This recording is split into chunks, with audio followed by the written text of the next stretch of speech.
right, looks like it's about time. I'm going to check and make sure we're live where we need to be.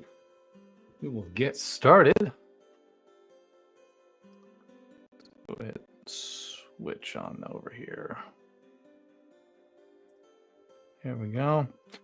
Make sure we're live where we need to be, and then we'll get started on this.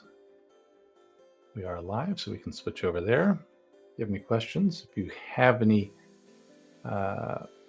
ideas that you'd like to share with us, you can go to the apartmentequityreport.com. You can fill out a quick form and we'll get you a full report on your property if you like. Looks like we are very good. All right. Welcome to, this will be the first in a series that we're going to call the Stacking Returns series. And this is going to be, we're going to try and keep it as short as possible, but each of these different aspects of the return that you'll see with your investment properties is going to have to cover a couple different things. And we're talking about cash flow, tax flow, debt flow, time flow. It's kind of the way we think of these things.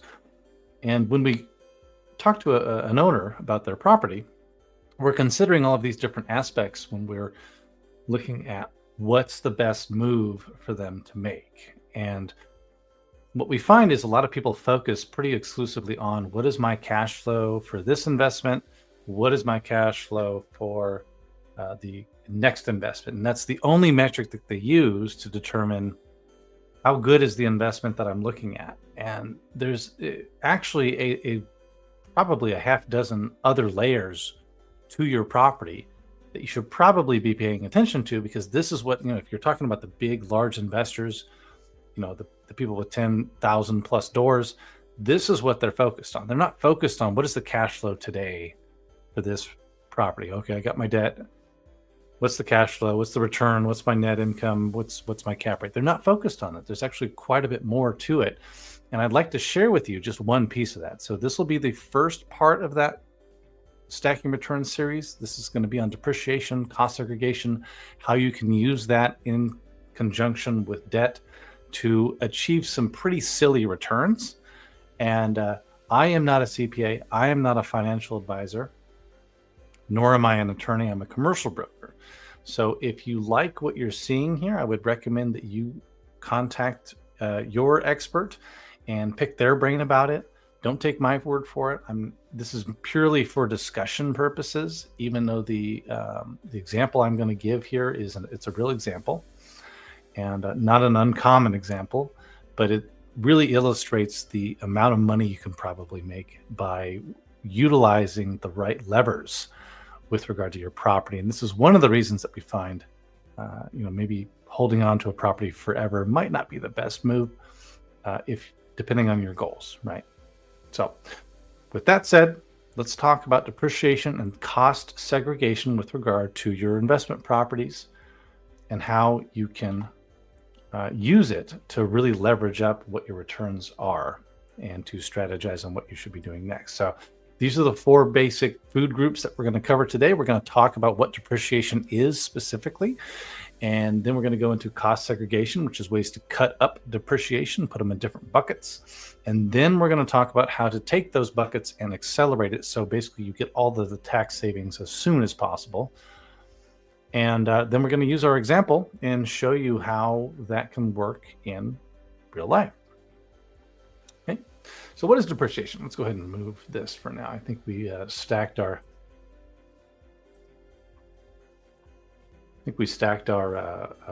slides as full as possible. So depreciation, I like to call it adult pretending, really. And then at the end of the day, what we're really doing is we're saying, look, I've got a property. Over time, it's going to get worn down. I'm going to have to replace stuff. It's going to cost me money. I invested in it, but it's losing value. It's losing its integrity over time. Realistically, it's probably not. Realistically, it's probably going to go up in value over time. All signs to point to that. But for tax purposes, we can say, look, it's going to be losing value over time. I'd like to claim that as a write-off. I like to claim that as a loss every year, right? Until it's theoretically on paper worth nothing. And the way that they've factored that and calculated that, and they said multifamily will turn into dust, basically. We're going to pretend that it's worthless after 27.5 years.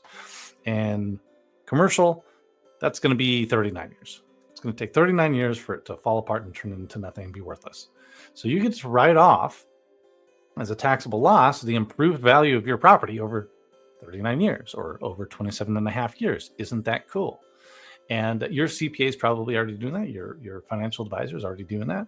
And you've probably also explored cost segregation as well. We're going to look at that. We're going to look at bonus depreciation and a couple things that you may or may not be aware of and where they're at today in today's market. But to start with, depreciation is really just saying, the improved value of the property is going to deteriorate over time. I want to get a taxable loss on my paperwork over that period of time. Now, depreciation falls into a couple different categories. Number one, we're talking about the improved property only. We're not talking about the land. Okay, so, and then you've got some different little minutia to talk about too. You've got the improved property, which is all of the improvements that I made. This includes the parking lot. This includes the curb and gutter. This includes all of the underground improvements too. So your plumbing and your electric, anything like that. That's going to be included as well. The unimproved part, the land, the trees, the rivers, the rocks, all your materials, that's unimproved. So that doesn't get to be depreciated. But then the question is, well, what if I have a farm? What if I have minerals or gas or oil or lumber, trees that I'm going to turn into lumber? Can I write those off? Well, no, that's part of the land. But once it's harvested, then it becomes goods, and goods can have their own depreciation schedule. That's a different discussion for probably more of a business owner than an investor. But we refer to that as depletion, right? When we're depleting the property of its natural resources, we're harvesting them, right? You can do the same thing with a farm that has a bunch of corn. You're harvesting the corn, you're depleting, right? You're pulling the goods off of the land. Depreciation only has to do with the improved value of the property and how that wears out over time.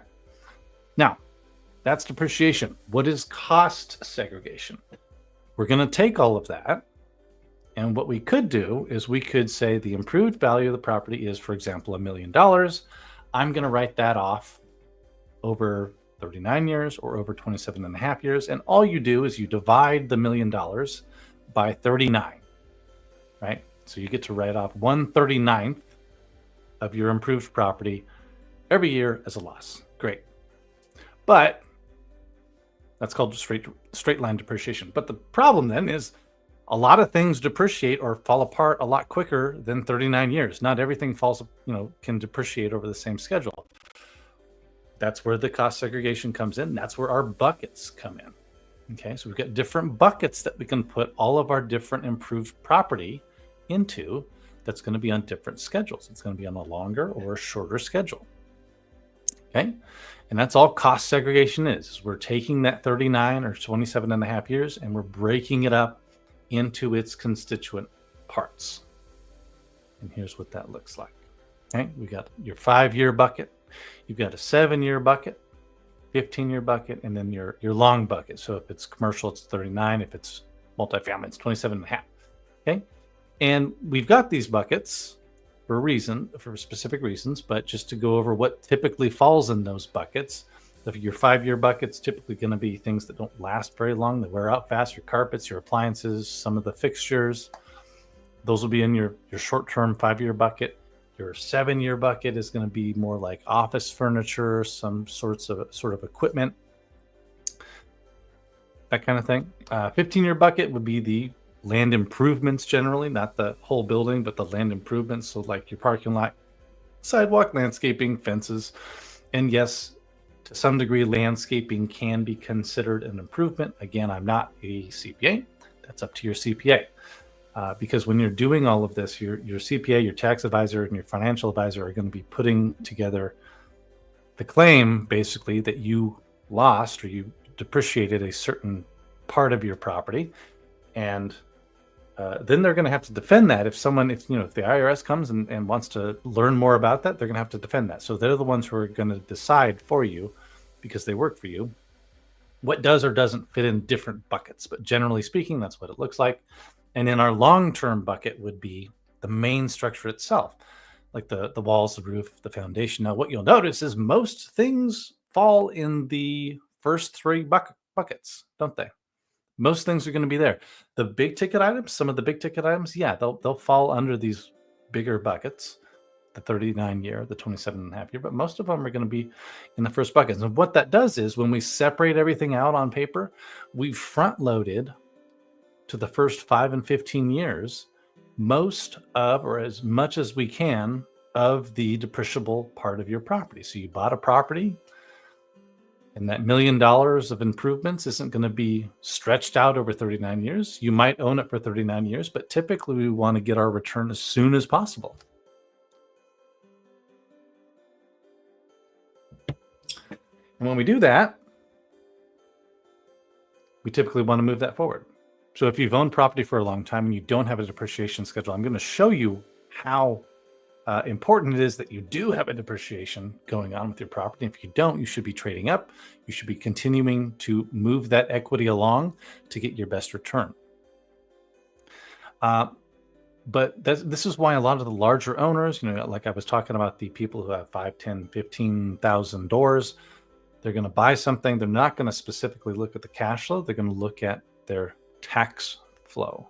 What are the taxable write-offs? And I'll show you what this means on paper. But what we're doing is we're having as many taxable, quote unquote, losses. These aren't actual losses. These are on paper losses as we can, as soon as possible. And then when we've run out of those, here's what we typically do. An owner will suck as much out of this as they can, as much write-off as they can. Once a lot of those are depleted, say the 5 and 7 year bucket is depleted, they've owned it for 7 years. Maybe half of the 15-year bucket's depleted. You've got your other buckets. What they might do is they might go and improve the property, do some capital expenses. They might go and improve that roof.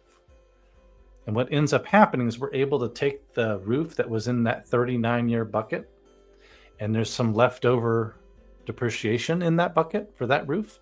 They can then claim, again, ask your CPA, they can then usually claim whatever's left over in that bucket for the roof when they replace it, and start a brand new bucket for the new roof, right? So when you were doing this, we'll buy it, we'll hold it, we'll suck as much cash flow out of it, we'll work on this depreciation and those tax write-offs, and then when we go to sell it, part of positioning it for sales, looking at the low-hanging fruit of improvements and CapEx we can do to claim as much more taxable depreciation as we can before we sell it, and we move on and we start that depreciation schedule again. Okay. Again, why does this matter? Yeah, front-loaded depreciation. We allow improvements to be on their own schedule, so we could then, like I said, replace them if we wanted to, and we set the depreciation schedule for these CapEx items when, for example, we have a new roof. So here's an example of one from a few years ago. I think I removed any important details. This was a fast food building that my client was looking at. And you'll notice, or you may notice, that there's also accelerated depreciation or bonus depreciation. We're going to get into that conversation in just a moment. But the way you can look at this, you can see that allocation after CSS, cost segregation study. A engineering firm will go in and on paper pull apart all of the pieces of the property and put them in those buckets for you. And just like an escrow company will make sure they're going to guarantee title and ensure the title, a cost segregation would defend any question about what's in what bucket and what expected life span is left over, for instance, on the roof. It's a 10-year roof. We think there's about 4 years left, 5 years left on the roof, whatever. So they'll do all that work for you. You can see here there's a $5,000 charge. There's usually a flat fee for them, but they'll pull all them out and put them in their different buckets. And you'll notice up top there it says additional cash flow year one of 156,672. What that means is, if you look at total accelerated, the owner of this property would be able to write off as a taxable loss in year one of owning this. They would have a taxable loss that they could write off as a loss, which means they don't pay taxes on the income that they're writing off, of almost $400,000. They get to claim as a loss $400,000 that year. So this is where I'm talking about a lot, I just had this question the other day from a multifamily owner of mine. And, they got a couple dozen doors. They were asking how owners end up paying zero income tax when they own so much property. This would be one of those ways. Okay, so let's look in detail really quick about this. If you look here, this is what the depreciation looks like. And in the black there would be what's considered straight line. So that would be dividing it. This was, again, a fast food, so it'd be by 39 years. So 1/39th of the value of the property would be written off over that period of time.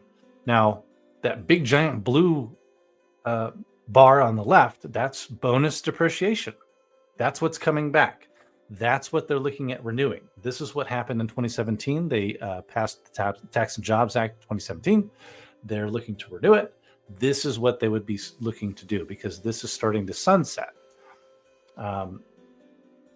And I'll go into that in a moment, but let's look a little bit closer at straight line depreciation, or 1 divided by 39, or the value divided by 39 would be that middle, bar, that middle column. It says current depreciation. That's if you divided it evenly over 39 years, you could write off as a loss almost $40,000 a year, which means don't pay taxes on $40,000. You don't owe taxes. You get to claim that you lost $40,000. Now on the left, depreciation after CSS. You notice on the bonus line item, there's a big giant $400,000 write-off. That's a loss. I'll explain.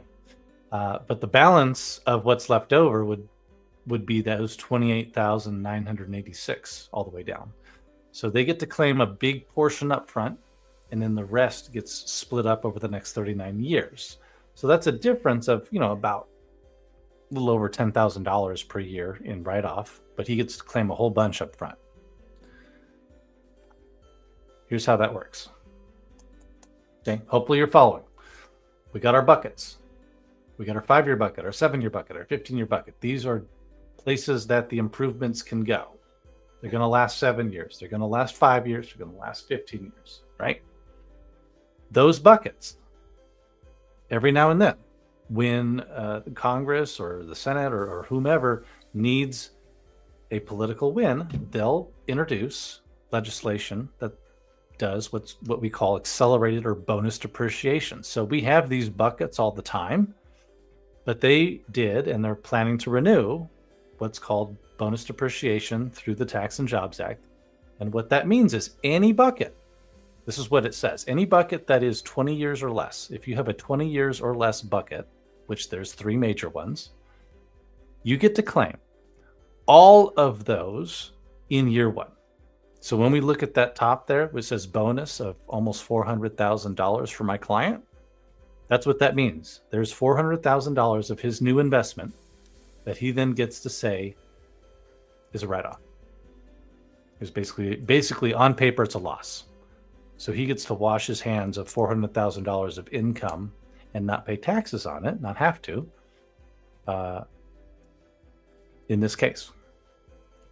Now that's since started to sunset. They're going to renew that. That's the plan. But what you can see is the rest of that, those 28,986, that's what would be left over every single year for this client.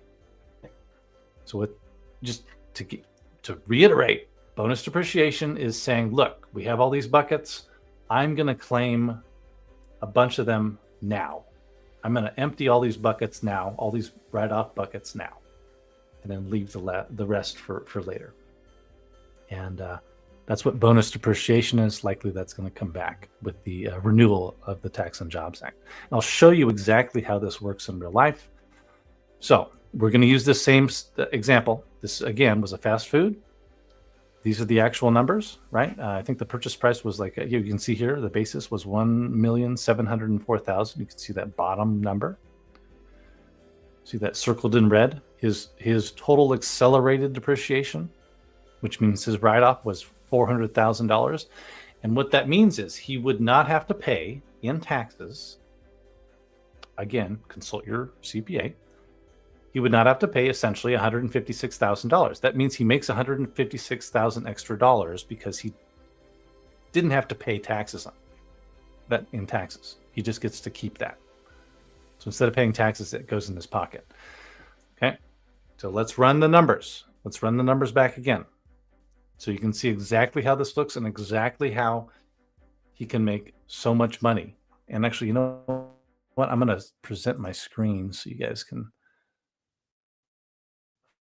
follow my cursor, because I know you guys can't see my cursor, but I think we can do this too, Banner. If you want to know if this would work for you, you can jump on there and answer some questions, and we'll go ahead and do a full property optimization plan for you. Okay.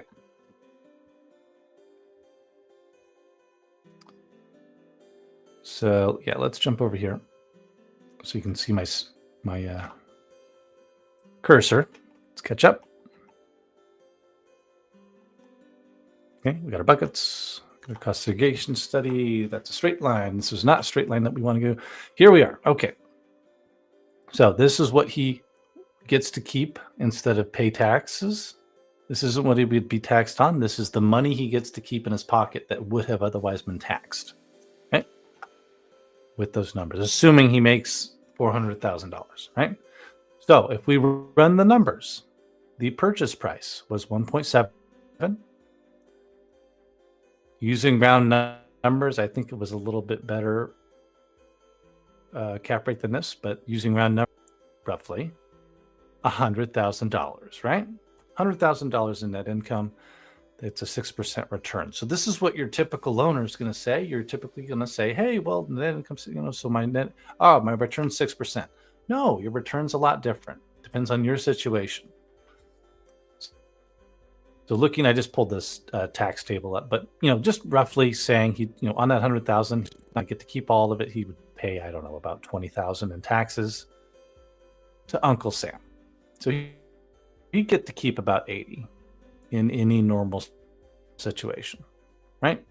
However, because we did a cost segregation study, and because I don't see any comments.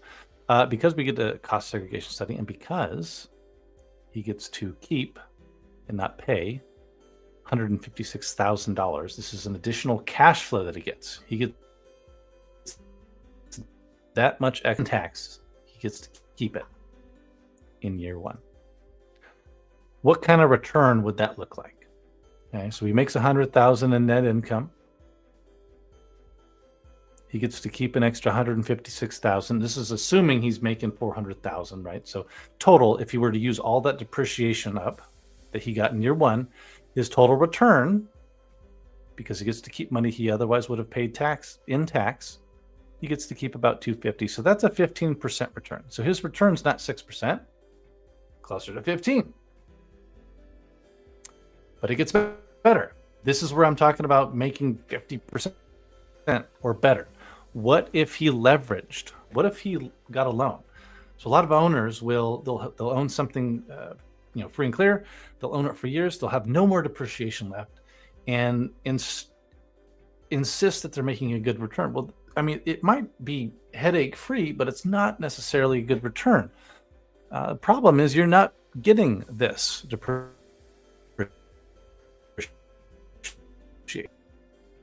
This is just so not as good of a return as you typically would think. So what you should do, though, to reset your depreciation schedule is you should leverage up.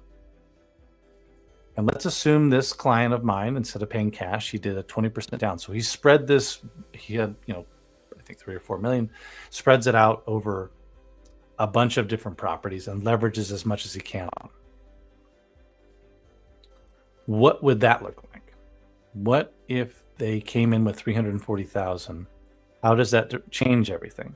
Well, let's just assume because he's leveraged so high that he has no cash flow.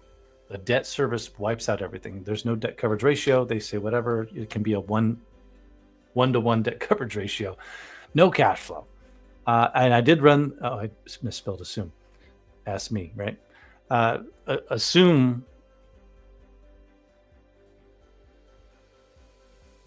in year one with current, I just did 25-year amortization. He's got about $31,000 in principal pay down coming his way. If he got a loan, so zero cash flow, but he is getting his loan or down by $31,000. All things being considered, let's assume the property remains. It doesn't appreciate, but it doesn't depreciate. So, what exactly does that look like as far as a return? Okay. Again, I'm not a CPA or tax or financial advisor. These are just for commentary. This is so you can go back to yours, or you can go to apartmentequityreport.com and get an analysis on your property if you're curious. Let's say we add those up. So the income that he gets to keep instead of paying the taxes is $156. The principal pay down of his property, which is equity buildup, doesn't go into his pocket, but it is return. It's buildup of his equity. It is a return he gets when he sells. That's $31,000 in year one. So total, that's $187,000 on year one. This is what we're getting. And what's great is, now's a good time to remind you, I'm not a CPA, not a tax advisor. These are hypothetical. Please consult a professional when you're doing this. The matter is, whether you leverage or you don't leverage, you still get to claim. Let's go back in time. Let's go back here. Oh my, so I took a screenshot of this piece. Whether you leverage or not, you still get to do the depreciation. On paper, you still get to write, whether you're leveraged or not, your taxable loss. So you did the study, you had everything pulled out, you did the bonus depreciation, you get to claim that you lost, on paper, $400,000 in that year, which means you don't have to pay taxes on a certain amount of that, which would amount to about $156,000. So instead of giving Uncle Sam $156,000, you get to claim the loss, and you get to keep that in your pocket. Hypothetically, right? Let me make sure we go back to this slide.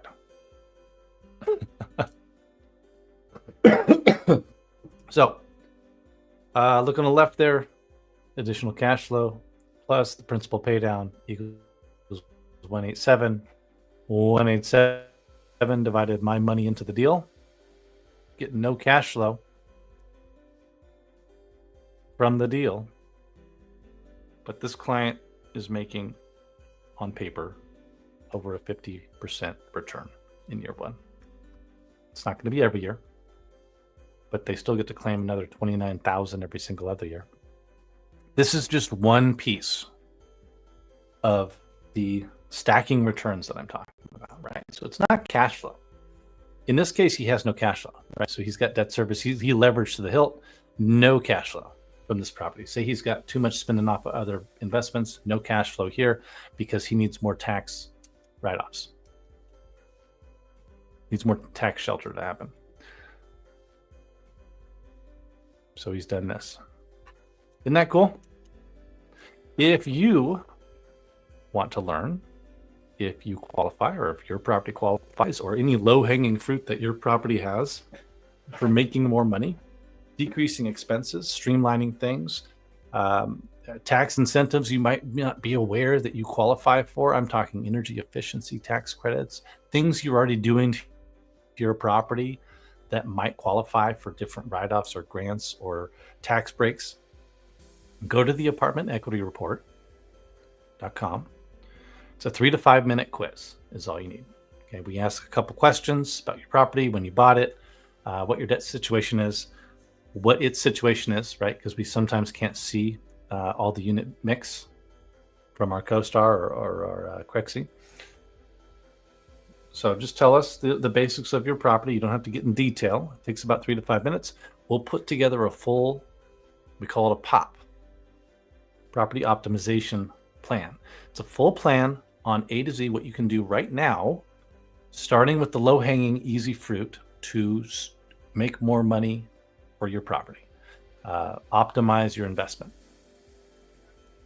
And it's all the usual stuff too. It's your market rent survey, it's a property valuation, it's all the usual stuff, but it's also all of this extra stuff too. It's all the stuff that you could do right now to improve your property, improve your investment. That doesn't necessarily mean sell. That oftentimes means adjusting different leasing practices, adjusting or applying for different tax incentives. There's a lot more to investing than just buy, sell. Okay, you know that. And so it's our job to know as much as possible about what is out there and available. All you have to do is complete a quick quiz, and then we go in and we get you a full report on that. Now, we'll get you the report. We'll tell you what we think could be done to the property to improve things or optimize things, as it were. And then you can go and do it yourself, or you can have us do it for you. If you want to, you can hire us to come in and help you implement the plan, or we could tweak it and do that as well. It's up to you. But if you're curious about that, go to apartmentequityreport.com. There's other options there too. If you wanted to look at offers for your property, same thing, quick 3 to 5 minute quiz. We'll get you some initial offers that you could look at. No commitment, just initial what people would pay for that, just in case you wanted actual offers on the table, or if you're looking at someone buying your property and you want something to compete with, or them to compete with, hold their feet to the fire, as it were, you can do that. If you want to get on our buyers list, there is a vetting process. This isn't just get on the list and you get an email blast. These are highly vetted buyers and owners who are really looking for property. So if you want to, you can go there, get on our buyers list. You will be vetted. And once you're vetted, you'll be on the inside track to receive an alert and be one of those possible buyers for any one who wanted to consider some non-binding offers to purchase. So hopefully this helps. This is just, again, one piece of the entire investment stack, stacking returns. Next, we will talk about return on equity, not return on investment. Because those are two different things. A lot of owners might think they are getting a 10% return when they're actually getting a closer to 2% return on their equity. And then we throw things like this into the mix where we show them not only are you getting a 2% return on your equity alone, you could be getting an additional, like I just showed you, like 50% return on your investment if you were to make a move here or a move here, or reposition your debt stack, stuff like that. So hopefully this helps. If you have any questions, go to apartmentequityreport.com. We will help you out, and we will see you at the next presentation of the stacking returns.